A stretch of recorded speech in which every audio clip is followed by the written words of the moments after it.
Okay. Lesson 53. Officially, numerical integration of positive value functions on a graphing calculator. Okay, so we're going to start with a little review though. Recall the following. So grab your calculator, find the derivative of f of x equals 5x minus 1 to the third when x equals 1 on a graphing calculator.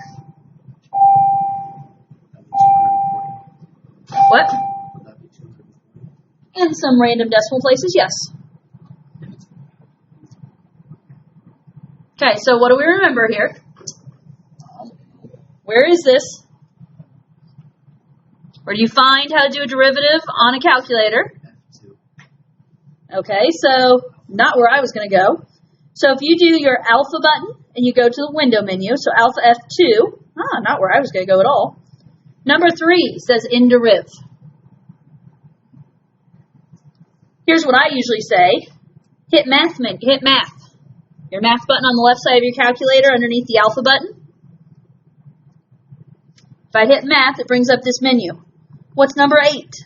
Inderiv. Same thing Jack showed me on alpha F, the F2 button, right? There's your inderiv. Somehow get inderiv on your calculator.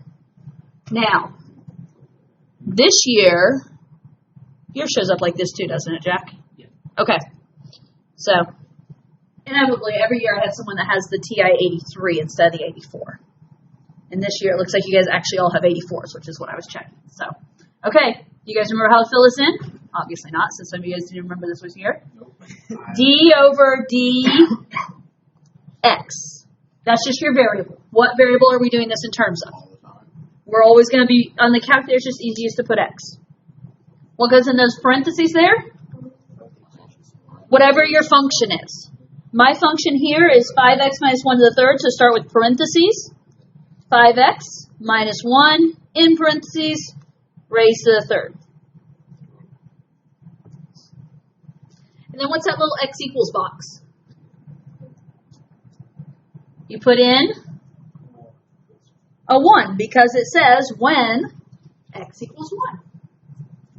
So what's this do? This finds the derivative when you have a certain number to evaluate it at, right? This will not just find the derivative of 5x minus 1 to the third. But if you have a number to plug in, it will find the derivative at that point. Did everyone get it? I would say, does it sound familiar? But if you missed that lesson, then maybe it doesn't. We did this at some point. I know we did. Did we not? I've never seen this before. No, we've done this before. I can't figure out how to make it because we've never used this. We definitely have used this before. Maybe you have learned it on your own, but we've never done it in class. How did you get? We've definitely done this before. You have to, right, you have to use an extra set of parentheses. Right, you're right. So go back. We've done this before. Well, we haven't. yeah. I think we But have. we disagree with Okay. when. Do a second insert and you can put the 5 there. I remember Type showing 5. this stuff. You might have showed Okay, us. so now you've got 5x minus 1. I don't know if you can get it. I mean, ideally, what I would have said is, But we've never done it with like actual problem. okay, so now try and put your exponent. She was like, hey, here's this. There you go. Okay. Yeah, you had to use an extra set of parentheses there. Okay, so I thought I had taught this at some point before. I've never seen this before in high school. So where was I supposed to teach it that I didn't? Well, last year we were I don't know where I'm sitting, but I swear we haven't like fully talked on it, but you've like showed us it. I just guess. Okay, well, You were like, well, this is what my count things are doing right now. I don't know. Okay, I remember learning. well, So we know now. okay, so maybe I hadn't shown it to you before. Okay, one thing I don't know how to do. How do you get that square root? That's the only thing I don't know.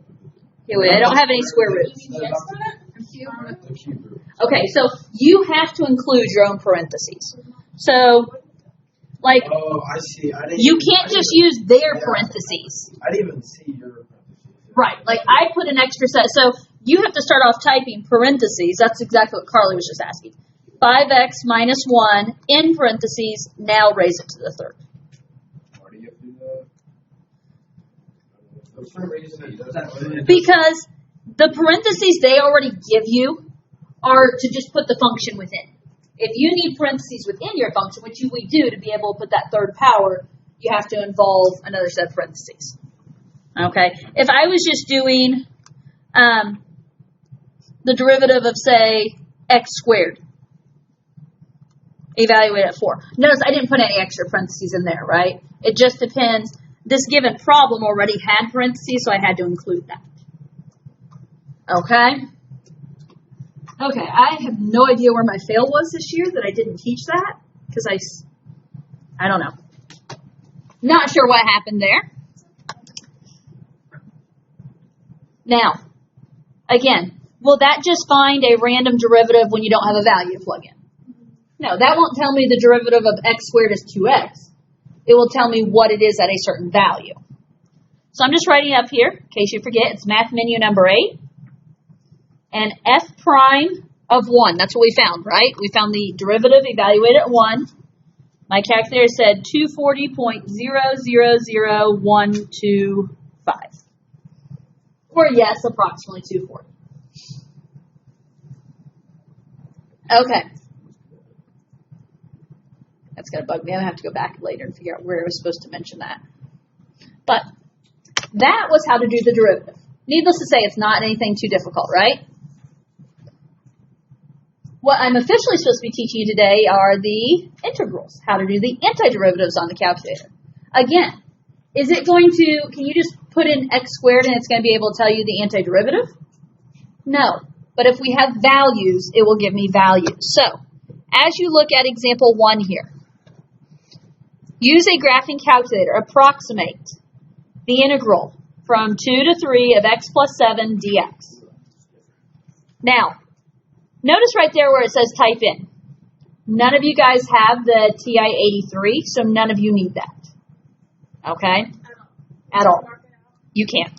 Because, and if you want to look and see, so earlier we went to math 8. Okay, and that's, yeah. Notice, what is math 9? Okay, FNINT. So that is a function integral, I think is what it stands for. But we're going to do math 9 now. Notice, what does my calculator have on the screen when I hit math 9? That setup right there. That same setup. So what do you have to type in? All the pieces. Type in exactly what you see on your paper. So I'm going to type in 2 as my lower, 3 is my upper. In the parentheses is the function, which is x plus 7. And then it's dx, because that's the variable in the problem. What if you would it mess up your answer if you put your own parentheses with that? It would not. It would be doable. In this case, you don't have to, but it would not mess it up. Okay. You got it? Yeah. Did you get it right? Now. That was math 9. Yep. That was math menu number 9. Or it is up in your shortcut menus. It is up on, if you go alpha F2, it's number 4 up there. Okay? So, for whatever, there are certain things I go to my shortcut menus for, there are certain things I do not. This is not what I go to my shortcuts for. That doesn't mean you can't. Okay? It's just not where I normally go. Now, okay, while we're here, we're going to review. We're going to do this problem by hand. Why? Because, do you remember how to do it by hand? No, I don't. Exactly, that's why. Yeah, don't you just plug into the No. We gotta take the derivative first and then plug them in minus the other one. I know Okay. it's kind of big, but Okay, except don't use the word derivative. is it Antiderivative. Oh, yeah, because it's Okay. So, we are going to check this by hand because it's been a few. Okay? So we're going to do the integral from 2 to 3 of x plus 7 dx. Okay. So start by finding the integral, aka find the antiderivative. What is the antiderivative of x? 2x over 2.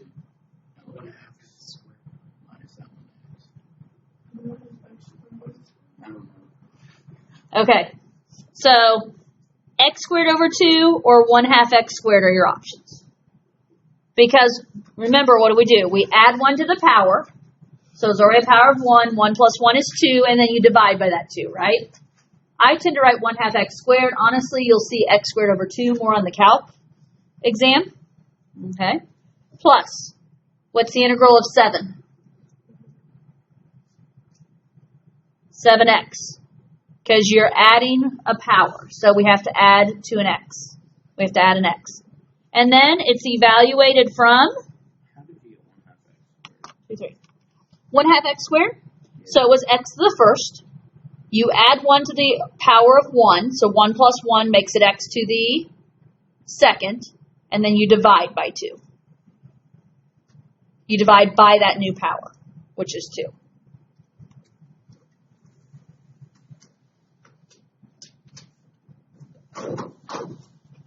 Did you get your door checked out? Notice there's screws in it now. When I came in the next morning, my tape was in the trash and they've screwed it in. So Did you have to tell them? Or did they just... I had emailed them. That email I sent during class. So, okay, so if it's x to the first, you add 1 to the power, Yeah. and then you divide by 2. that new power of 2. And so this is x squared over 2, or 1/2 x squared. Yeah. I didn't see 1/2 x squared. These are equally acceptable. Okay? And I think Cassie said x squared over 2. I think Jack said 1/2 x squared, or maybe have this reversed. Equally acceptable. Okay? Now, what do I do with the 3 and the 2? This is fundamental theorem of calculus, is what this is. Now we're going to plug in the 3 for everything. And then subtract what you get. So yeah, so 1/2 times 3 squared plus 7 times 3. I'm going to put that whole piece in parentheses. And then we're subtracting what you get when you plug in 2. So 1/2 times 2 squared plus 7 times 2. So this would be the option of not using the calculator. So 3 squared is 9. Half of 9, 4.5. 7 times 3, 21. 21 plus 4.5, 25.5. Notice I haven't picked up my calculator on this. Okay. 2 squared is 4. Half of 4, 2. 7 times 2, 14. Plus that 2 is 16. 25.5 minus 16. 9.5.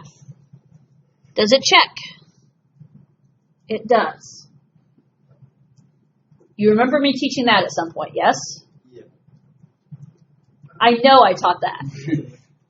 Whether you're here for it, whether you made up the lesson, that's a whole other world. But I know I taught that. I'm not second guessing myself on this one. Okay? So that is, officially it's called fundamental theorem of calculus. This is just evaluating an integral. Take the antiderivative, plug the numbers in. Okay. Example 2.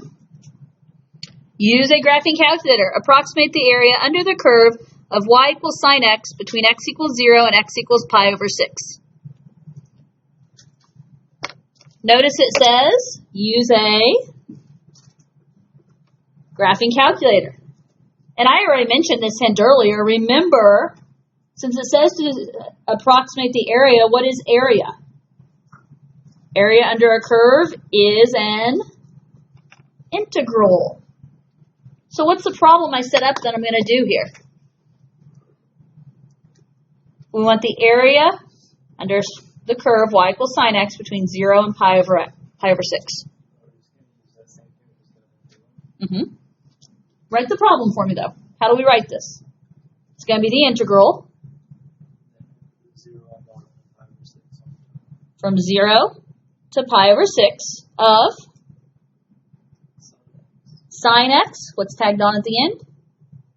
Dx. should be able to set that integral up. Now, put this in the calculator. Do you remember how to do this? Math 9. I'm going 0. Pi over 6. Please use the exact over there. Don't turn pi over 6 into decimal. Oh my gosh, what did I do? There we go. Notice I put a fraction in my boundary, my integral boundary there, and put pi over 6. Or you could do pi divided by 6. I guess that would work just fine. Of sine x. So fill in sine x. Make sure you put parentheses after the x, and then it's going to be dx. Does your answer match my answer? If your answer doesn't match, my first question is going to be, is your calculator in radians? Okay, if we go 4 decimal places, 1.339, 7's going to take it up, so 0.1340. Okay, does this answer suffice? It does. It does, because it said to approximate. And this is an approximation. Okay? How can I find exact? Okay, do it by hand, right? Now, because you guys love trig, we're going to practice by hand real quick. Okay? I bet I know what the answer is. This is the approximation, though. This is a rounded decimal. I don't want a rounded decimal if I'm asking for the exact answer. So, okay, work with me. We're given sine x, so what are you asking yourself? What is the integral of sine x? Negative cosine x. Because the derivative of sine is cosine. Derivative of cosine is negative sine. We have to go backwards on these. Okay? So antiderivative of sine is negative cosine. Evaluated from 0 to pi over 6. Notice it's just one function. I'm just using that straight bar instead of the brackets. What am I supposed to be doing here? Negative of cosine of pi over 6. Then what? Minus negative cosine of 0. Do not punch this on your calculator, because you're going to get the decimal answer we just had up here, aren't we? Is that the answer I want? No. Okay. So, cosine of pi over 6. Do you need to think of your chart? Whoops. Oh. Yeah, I just think it was chart. I mean, do you think of the chart here? Yes. I put 1/2 in the top left, 1/2 in the bottom right. Next to the 1/2 is radical 3 over 2, and that's the same thing down here. These two middles are radical 2 over 2. Which one do I need to know here? The cosine of pi over 6 is -3. Okay. We need negative cosine of pi over 6, so we're going to say She wanted to know which one was. negative radical 3 over 2. Okay. Minus negative is going to become positive. Cosine of 0. I agree. Do you guys agree?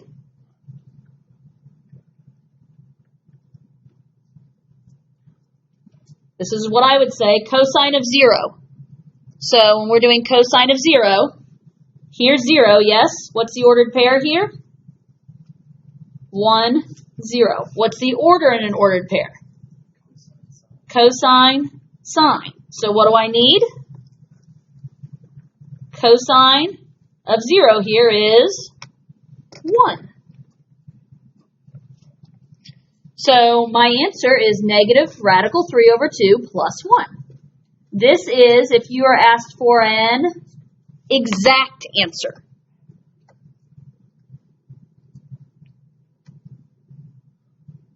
And guess what?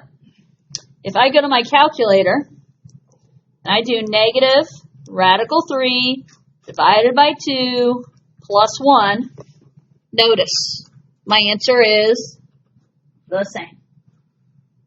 Okay? The difference is, though, if you're asked for an approximate answer and you're allowed to use a calculator, there you go. Give me the rounded decimal. I don't care. If you're asked for an exact answer, this doesn't fly. Okay? This is your specific exact answer. Okay?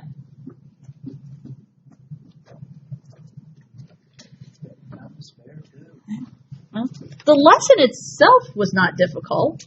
Maybe some of the review of how to do these by hand was the more difficult part of the today. You know,